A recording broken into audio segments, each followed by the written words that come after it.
Time of the week to reach out to one of our favourite Gen Xers, none other than the great Dave Rubin from the free state of Florida. His show is called the Rubin Report, but you can see him each and every week with us. G'day, Dave. How are you, mate? It is the fall in the free state of Florida.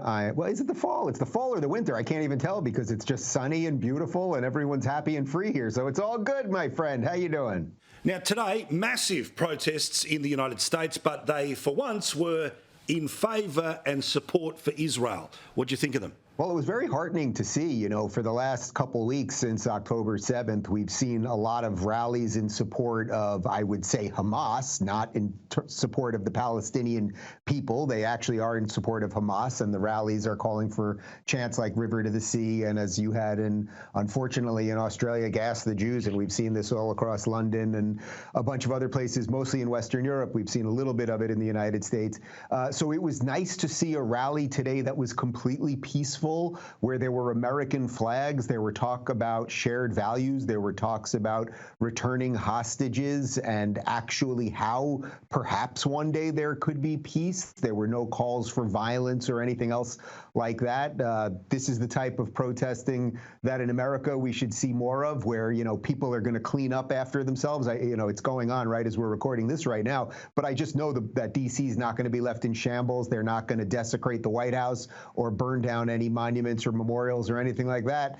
And I think that tells you something pretty deep about what the fight here really is all about. Yeah, it's really interesting how these protests are being presented to the American public. I couldn't help but notice that Rachel Maddow the other night on MSNBC, far lefty cable channel in the United States, she showed protests from here, there and everywhere when it came to the Palestinian cause, but wouldn't actually run things like this that were being said at those protests. There's nothing higher nor more glorious than a martyr, and so we say glory to all the martyrs wherever they may be. Allahu Akbar. And the truth is, the Western world is alive. To the members of Congress, letting them know that they will be prosecuted in criminal courts.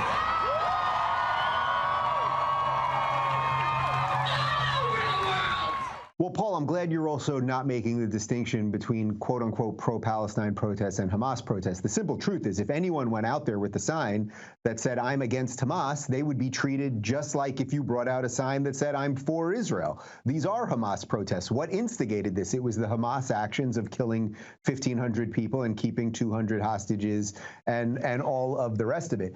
But you're right. The mainstream media runs cover, unfortunately, for these protests because they've wholly swallowed the narrative of the oppressed versus the oppressor, and they believe that Israel is the strong power and the Palestinians are this weak power. There's a gajillion historical reasons why this is inaccurate, and there's geopolitical reasons why it's inaccurate and everything else.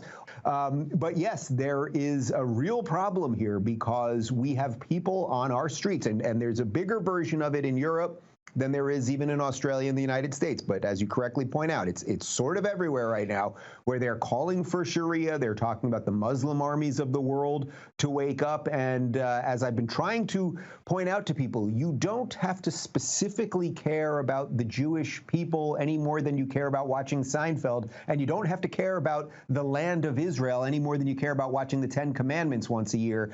But if you think that the Jews don't have anything to do with Israel, well, then what do you think they are going to say about Americans in our land? What do you think they're going to say about guys like you and your viewers in the land of Australia? This is just the beginning of a much more nefarious project. Let's talk politics. The New York Times keeps getting news out of one poll, but it's a big one. It shows Trump winning, and Trump even winning when there are three candidates in the race: himself, Joe Biden, and RFK Jr., who apparently has 25% of the vote. Do you think it's that high? Well, Paul, we've discussed my feelings on polls in general, which, there's definitely ways you can juice them, and it depends, who's taking the polls and how they're asking the questions and all of those things. So broadly speaking, I would take polls with a grain of salt. However, I would say it is very clear that RFK is doing something that is resonating with people in a very, very new way. He really is trying to find the disaffected Democrat as much as he is trying to find the disaffected Republican, and that is an awful lot of people right now. I don't think there's any evidence either way whether he would actually draw more away from, say, a Trump or a DeSantis or Biden. I don't think there's really any way of quantifying that. I can tell you, I did an event with him about 2 weeks ago in Los Angeles, a super enthusiastic crowd, and I started asking people, I literally walked out into the crowd after the event, and I started asking people, which way do you usually vote? And it was everywhere. I mean, I'm telling you, it was half Republicans, it was half Democrats, it was half independents. Now, that's three halves, but it was a lot of people. I think you see my point. So something around what he is doing, calling out nonsense, particularly around COVID, particularly around the media and everything else. And, Paul, keep this in mind.